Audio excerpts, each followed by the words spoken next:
Monsieur le sénateur maire, président de la métropole Aix-Marseille-Provence, soyez le bienvenu, monsieur le maire. Je veux saluer également monsieur Dominique Thiam, député, premier adjoint de la ville. Merci à toi, Dominique, d'être présent. Saluer également monsieur Jean-Marie Salanova, DDSP, je ne le vois plus, il est là, pardon. Directeur départemental de la sécurité publique, merci de votre présence. Tout comme monsieur Charles-Henri Garrier, vice-amiral, commandant les marins-pompiers de Marseille. Saluer également, bien sûr, monsieur Philippe Savary, directeur interrégional des douanes. Je veux accueillir chaleureusement messieurs les consuls, monsieur Boudjema Roubia, consul général d'Algérie, tout comme monsieur Wolfgang Torrent, consul d'Allemagne, qui est par là. Je vous souhaite la bienvenue puisque le consulat d'Allemagne vient de s'installer sur la Joliette et vous avez eu raison de nous rejoindre. Je pense qu'on vit bien sur ce secteur. Monsieur Sadok Boudjouiga, consul général adjoint de Tunisie, merci de votre présence. Monsieur Éric Jacquemin, consul de Belgique, consul général de la Belgique et voisin, puisque vous êtes tout proche, on est heureux de vous accueillir, tout comme le vice-consul du Sénégal, qui est par là, que j'ai vu tout à l'heure. Et là aussi, merci de nous faire l'honneur de votre présence. Saluez également monsieur Didier Richard, représentant le directeur de cabinet, de Guy Tessier, président du Conseil de territoire Marseille-Provence. Je veux saluer l'ensemble des élus présents, l'ensemble des représentants des cultes religieux qui nous ont rejoints ce soir. Et bien sûr, vous saluez toutes, mesdames et messieurs les présidents de CIQ, mesdames et messieurs et chers amis. Mes premiers mots seront des mots de bienvenue dans votre mairie de secteur, dans cette salle du Conseil que vous connaissez bien pour la plupart d'entre vous, puisque vous avez l'habitude de la fréquenter tout au long de l'année à l'occasion de réunions ou de manifestations diverses. Je veux saluer celles et ceux qui nous suivent sur écran dans la salle des mariages, juste à côté. Et oui, par manque de place, on ne peut pousser les murs de cette mairie, puisque c'est en plus un bâtiment classé. Saluer aussi celles et ceux qui sont dans la cour. Et je vous rassure, on a prévu quand même un chauffage pour pas qu'il n'ait froid. En tout cas, ravi de vous accueillir dans votre mairie et puis à l'occasion évidemment des vœux. C'est donc une nouvelle année qui débute et avec elle la cérémonie des vœux, un rituel qui nous rassemble chaque année, toujours plus nombreux, dans un véritable moment de convivialité et d'échange. C'est un moment privilégié qu'il nous faut préserver, tout comme nos traditions. Je le dis souvent, nous devons les maintenir. Qu'il me soit permis d'ores et déjà, au nom des élus qui m'accompagnent tout au long de l'année, en mon nom personnel, de vous souhaiter une bonne et heureuse année 2017. Une année sportive et dynamique, puisque dans 48 heures, monsieur le maire, aura lieu le lancement de la capitale européenne du sport, dès ce samedi donc, et nous allons accueillir, je crois, plus de 80 000 personnes. Et bien entendu, nous participerons à cette grande fête de Marseille. Des vœux surtout chaleureux et sincères de santé, de bonheur et de sérénité. Certes, dans un contexte compliqué, mais que cette nouvelle année vous préserve des difficultés de la vie, qu'elle vous apporte des joies et des satisfactions profondes.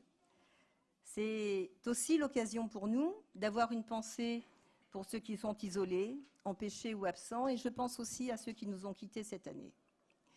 Avant de tourner la page de l'année écoulée, de faire un bref bilan, de tracer les perspectives de celles qui s'ouvrent devant nous, il est un devoir pour nous, et comment ne pas le faire, en cette période d'hommage et de commémoration, de nous souvenir.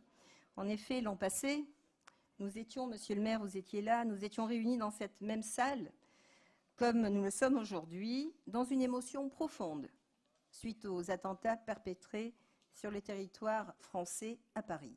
Ce fut un triste début d'année. Je pourrais ce soir exprimer la même émotion et les mêmes mots en évoquant l'année qui vient de s'achever. La France a de nouveau été frappée, nos compatriotes lâchement massacrés avec les attentats de Nice. Des actes innommables, des crimes commis sur notre sol, mais aussi en Belgique, en Allemagne, à Istanbul et ailleurs. Ces fanatiques frappent partout en Europe et dans le monde. Allons-nous vivre durablement dans ce climat d'insécurité? Comment faire pour faire face à cette situation de menace? Comment retrouver le chemin de monde apaisé auquel nous aspirons? Autant de questions pour lesquelles nous n'avons pas pour l'instant, il faut bien le dire, de vraies réponses, en tout cas des réponses satisfaisantes, sinon celle du contrôle, comme ce soir, ou celle de la défense. Alors, à chacun d'entre nous de rester vigilant et d'œuvrer à quelque niveau que ce soit pour retrouver cette sérénité espérée. Et l'une des réponses, c'est certainement celle de continuer à s'unir, à se réunir, à sortir, à s'activer, à vivre, tout simplement. C'est ce message d'espoir qu'il nous faut garder en mémoire. Alors, chers amis, la cérémonie des vœux, au-delà de son caractère agréable, convivial, sympathique, c'est aussi pour moi et pour les élus qui m'accompagnent une rencontre utile et nécessaire pour faire le point de nos activités de ces 12 mois écoulés. Alors 2016 a été une année riche en contenu et en événements. Tout d'abord, bien sûr, la création de la métropole Aix-Marseille-Provence, Monsieur le Président, et avec elle la création des conseils de territoire qui désormais gèrent l'essentiel des compétences, voirie, transport, économie, propreté, etc. Sa mise en place a nécessité quelques mois, mais aujourd'hui, elle est en marche. Elle doit permettre à Marseille et au reste du territoire de conforter sa vocation de métropole internationale, attractive bien sûr, car elle possède absolument tous les atouts nécessaires pour y arriver. 2016 fut également la mise en service de la L2, ou tout au moins d'une partie de la rocade, je peux dire après quelques générations d'attente. Mais on pourra dire on l'a vécu, on l'a vu, et elle est ô combien utile, ô combien importante dans la question des déplacements à Marseille, et vraiment on s'en réjouit. Cette année, ça a été aussi la ligne du bus, le premier bus électrique de Longchamp au boulevard Euro-Méditerranée. C'est aussi un événement. Tout comme des événements évidemment nombreux, mais je vous passerai la liste parce qu'on va essayer de ne pas être trop longue. Ceci étant, quand même, l'année 2016 a représenté pour la mairie de secteur pas moins de 14 réunions publiques de concertation organisées par nos soins, Jardin Guigou, rue Guibal, Jardin de Ruffy, etc., etc. Et ça a représenté au total plus de 30 réunions auxquelles nous avons pris part, Quartier Libre, Parc Bougainville et bien d'autres. Je le dis souvent, la concertation, c'est un principe essentiel et également l'élément fondamental pour une bonne intégration des aménagements dans le quotidien, dans notre quotidien. Alors, 2016, évidemment, c'est aussi l'achèvement de grands chantiers, le Carré Saint-Lazare, très belle opération à National Strasbourg avec sa crèche, son espace senior, qui a été livré et, par la Logirem. C'est aussi les docks libres phase 1 à Saint-Mauron, réalisation de Next City qui ne peut échapper à personne, hein, cet ensemble de bâtiments blancs qui vient renouveler un petit peu ce quartier. Et avec l'installation de son siège social sur ce même site et une crèche. C'est aussi l'EHPAD du boulevard des Dames, maison de retraite qui vient enrichir l'offre d'accueil de nos anciens en centre-ville, tout comme l'immeuble de bureau du même boulevard. 2016 toujours, ça a été bien sûr diverses interventions de voirie, par exemple l'élargissement du parvis de l'école de boulevard Boyer, la requalification du boulevard Ricard, comme je m'y étais engagée, mais évidemment, je le disais, bien d'autres travaux qui ont été réalisés. Et ça a été évidemment aussi la livraison de nombreuses opérations de logement. Ce secteur bouge.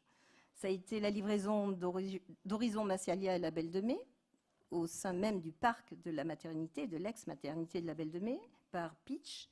Le Jouven, de 13 habitats au boulevard National, c'est aussi la résidence Isménie à la rue Loubon, faite par Neolia. Achevé aussi une opération de logement et d'un parking en silo réalisé par Next City, mais qui ne peut échapper à personne lorsqu'on prend le boulevard de Plombières et qu'on voit ces façades multicolores qui viennent égayer un petit peu ce triste boulevard. En tout cas, c'est une bonne chose.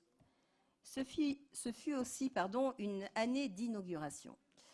L'hôtel Golden Tulip, monsieur le maire, l'hôtel 4 étoiles, qui vient compléter la liste, en tout cas le carnet d'adresses de nos établissements de luxe à Marseille. L'inauguration de la crèche La Ruche, tout comme le village des Docks, une référence patrimoniale emblématique dans notre ville et magnifique centre commercial.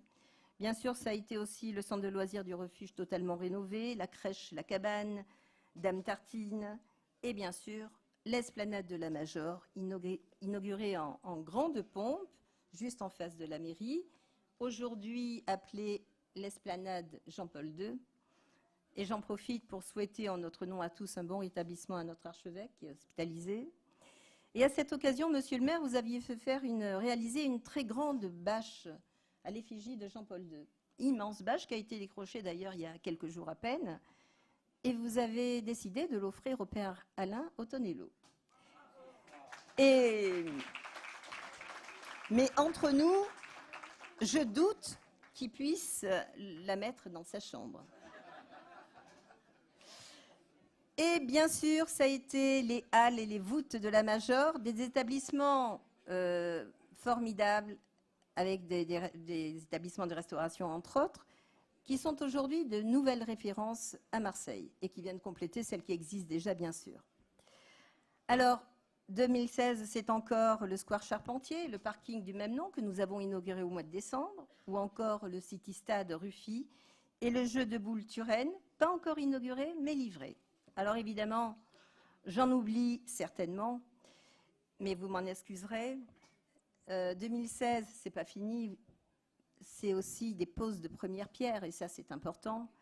Des poses de première pierre de projets grandioses et pharaoniques, comme les quais d'Arinques et la tour La Marseillaise, tour de 135 mètres de haut avec 31 niveaux, que l'on aperçoit déjà de très loin, puisqu'ils ont déjà atteint le 27e ou 28e étage. Donc, elle est visible de très loin. Le Castel, bien sûr, des Fages, angle boulevard des Dames et boulevard de la Méditerranée, anciennement le bâtiment historique de la SNCM. Et avec la première pierre, ça a été aussi la mise en service de la fameuse horloge, à laquelle nous sommes tous attachés. L'immeuble Amarage, de Pitch avec une façade tout à fait singulière, tout comme la résidence étudiante de Bouygues, un bâtiment qui est en train d'être construit sur l'ancienne sécurité sociale de Stillati, qui est une institution dans ce secteur. Et puis c'est aussi bien sûr une première paire pour l'opération Charpentier qui nous promet de belles prestations. Ce qui sera livré en 2017 et qui est en cours, c'est la résidence Victoria Palazzo, rue de la République, résidence 3e âge 4 étoiles, magnifique réhabilitation, réalisée par le groupe Résidétudes et qui sera livrée le mois prochain, fin février. Tout comme, et nous en sommes très fiers, le Village Club du Soleil, premier club de vacances en milieu urbain, sur le site de l'ancienne maternité de la Belle de Mai, qui ouvrira ses portes lui aussi fin février. Et je suis ravie parce qu'il faut savoir qu'il y a déjà de nombreuses réservations qui sont prises. L'îlot Cœur Joliette, bien sûr, rue Pessonnel face au futur jardin de Ruffi, ou encore des opérations réalisées par Nouveau Logis Provençal, rue Félix Piat et dans d'autres quartiers de notre secteur. 2017, c'est aussi, et encore, la place Arzial, et je dirais enfin, je sais que vous n'aimez pas ce mot, monsieur le maire, mais c'est une vieille programmation de la mairie de secteur et on est heureux de voir l'achèvement de ses travaux, tout comme la place de Strasbourg ou l'avenue Camille Pelletan, qui achève enfin ce chantier qui a été particulièrement difficile. Particulièrement difficile. On arrive au bout et c'est ça l'essentiel. Livré également la deuxième partie de requalification du boulevard national. Il reste encore quelques petits aménagements à faire, mais qui permettra surtout de mettre en service la vidéosurveillance que nous attendons sur l'ensemble du boulevard engagement qui a été pris par le service compétent de la ville. Et ça, c'est vraiment une priorité pour nous. Je n'ai pas terminé parce que 2017, c'est encore la deuxième phase des docks libres qui opère une vraie mutation dans ce secteur, je l'ai dit tout à l'heure. La crèche des frères Pérez, travaux fin 2017, tout comme la crèche Louise Michel en fin 2017, le City-Stade Kléber, l'îlot Bon Pasteur, dont les premières démolitions ont commencé, tout comme l'îlot Hochker, des chantiers essentiels pour nos vieux quartiers, opération suivie par l'établissement public Euroméditerranée. Alors cette année sera celle aussi de l'extension de la maison pour tous Kléber. Enfin, je terminerai cette énumération non exhaustive par des projets à venir et auxquels je suis particulièrement attachée pour les porter depuis longtemps. C'est le parc Bougainville de 4 hectares. On sait son importance dans un secteur où il n'y a pas de jardin. On a hâte de le voir sortir. Il devrait enfin pouvoir aboutir. Et puis, le jardin du refuge, appelé communément le trou du refuge, au cœur du quartier historique du Panier. Nous l'attendons depuis longtemps, mais je sais que ce printemps, on devrait pouvoir démarrer les travaux. Et là aussi, nous avons hâte de le voir démarrer et se mettre en œuvre. C'est aussi le stade Charpentier qui est prévu pour le début du second semestre 2017. Alors, voilà une présentation, encore une fois non exhaustive, sans doute un peu longue, et j'espère ne pas vous avoir lassé, mais il me semblait vraiment indispensable, car elle marque l'évolution de notre secteur et les grands changements qui contribuent au renouvellement urbain de tous nos quartiers.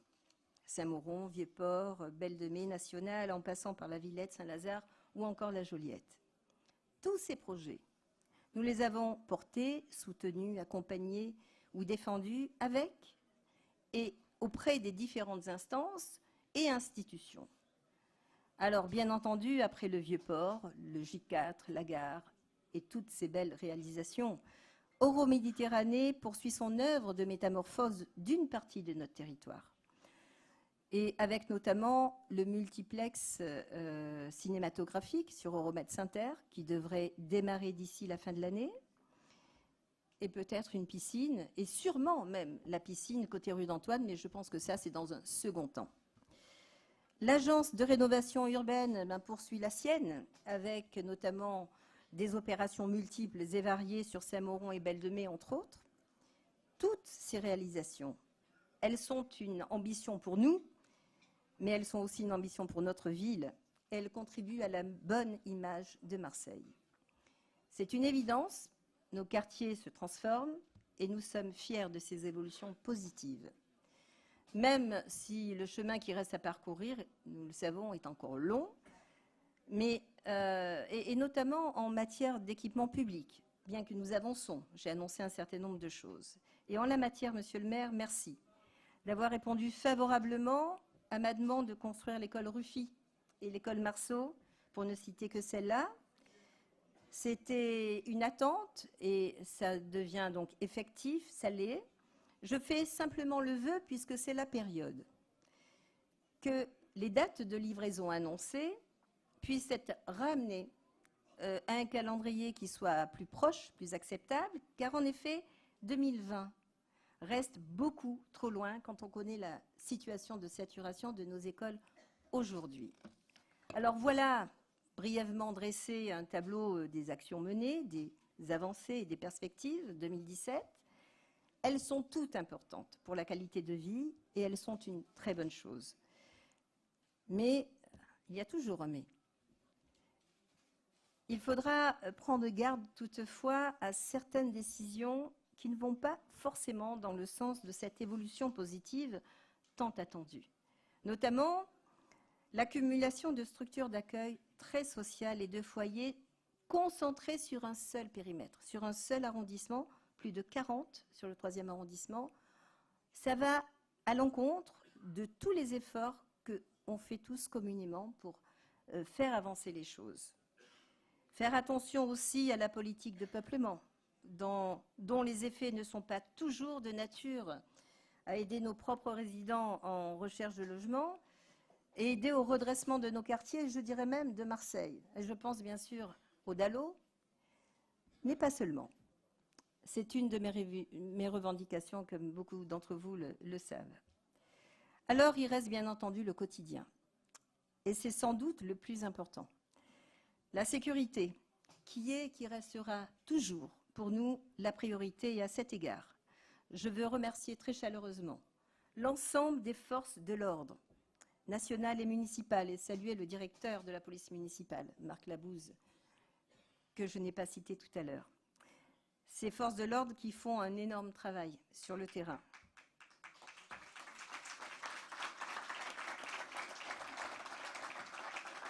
Merci à eux, mais j'y associerai, amiral, les marins-pompiers, pour qui ce n'est pas toujours facile. Alors oui, en matière de sécurité, j'aimerais évidemment plus de moyens. Ce n'est pas une idée ou un caprice, c'est une nécessité. On a toujours besoin de davantage de moyens, surtout dans des quartiers de centre-ville comme les nôtres, et notamment une présence permanente de l'uniforme, par exemple sur la porte d'Aix, là aussi un site emblématique, une entrée de ville formidable qui achève une partie de sa rénovation qu'il faut et qu'il faudra préserver, et je suis persuadée que seule une présence de l'uniforme peut mettre fin à ces désordres, pour les qualifier de cette manière, qu'on connaît tous les soirs. Le quotidien, c'est aussi la propreté de nos rues. J'espère un véritable effort. On a connu quelques mois difficiles depuis le mois de juin, mais je sais qu'il y a eu quelques, on va dire, soucis techniques. J'espère simplement qu'avec la nouvelle DSP, eh bien, les choses vont s'améliorer. L'emploi, qui n'est pas une compétence de la mairie de secteur. Votre mairie de secteur a organisé 3 forums de l'emploi cette année, et c'est le petit coup de pouce que nous pouvons apporter à nos concitoyens qui a permis le retour vers l'activité professionnelle de certains d'entre eux. Et s'il est un vœu que nous partageons tous, c'est bien évidemment que 2017 soit enfin l'année de la reprise économique. Mais il y a tellement de sujets que je pourrais encore évoquer, hein, la tour Bel Horizon, l'aménagement de la Grand Rue, la résidence plombière, etc., etc. Mais mon temps est compté, et je sais, monsieur le maire, que vous êtes attendu. Je voudrais simplement vous dire, monsieur le maire, mes chers amis, qu'avec l'équipe d'élus qui m'accompagne et que je remercie, c'est un plaisir d'évoquer nos territoires. Vous dire que ce que nous allons entreprendre ensemble, ainsi que les défis que nous allons relever. Ici, nous avons fait le choix de construire l'avenir, faire l'avenir plutôt que de le subir. Voilà ce qui fonde notre projet de territoire et qui guide nos actions. Alors, plus de 20 ans se sont écoulés depuis ma première élection, et je mesure le chemin parcouru avec les équipes successives qui m'accompagnent et les services. Je mesure chaque jour le plaisir jamais démenti de travailler pour nos 2 arrondissements. Et avant de conclure mon propos, je veux remercier les forces vives de notre secteur, nombreuses, les associations, les comités d'intérêt de quartier, qui sont de véritables et indispensables partenaires avec qui nous travaillons dans un esprit de convivialité et souvent d'amitié. Merci infiniment aux autorités religieuses, toutes les autorités religieuses, que je salue bien respectueusement pour leur engagement dans des moments difficiles de notre histoire. Merci enfin à l'ensemble du personnel municipal de notre mairie, monsieur le maire. J'ose le dire, je peux dire qu'ils sont pour moi la fierté du service public. Et pour conclure vraiment cette fois, je veux souhaiter la bienvenue aux nouveaux arrivants dans les 2e et 3e arrondissements, leur dire qu'ils ont fait le bon choix. Et d'ailleurs, il fait tellement bon vivre chez nous que demain, eh bien, notre doyenne fêtera ses 105 ans.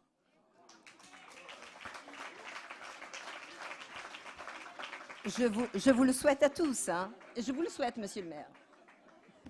Mesdames et messieurs, Je terminerai en vous disant que même dans un contexte compliqué, voire inquiétant, que j'évoquais en début de mon propos, nous sommes debout et nous le resterons.